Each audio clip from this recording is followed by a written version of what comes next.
So the Dan Azeez one, I don't believe there was any judges. It was just the ref that gave the decision. Dan Azeez needed a win because he got, for the first time in his career, he got stopped by Joshua Buatsi in the last fight.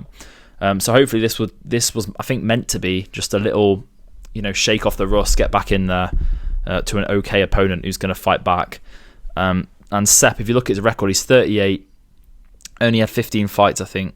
Well, now he's had 15 fights. 2 losses to nobodies, really. And it wins over, not amazing opponents. So it should have been... I think it was just meant to be a walkover for Dan Azeez. I think his problem was he just spent the whole time... basically, it ended in a draw. The fight ended in a draw. Everyone was a bit like, well, I think it should have gone to Azeez, but obviously if only the ref was judging it, I think it was difficult to judge because Dan Azeez and Seb were basically head-on-head inside fighting the entire time, most of the time, which is Dan Azeez's style because he's shorter for the light heavyweight division.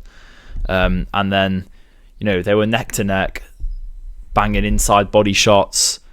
That's the thing about body shots, isn't it? They're not as obvious to judges. Dan Azeez should have won, but I can understand why it's close because they were just... It was just kind of a bit scrappy all the way through.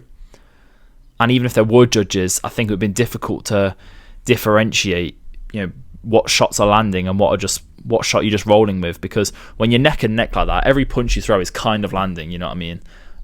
So unlucky for Dan Azeez, or really, really good performance for Seb, I guess you could say.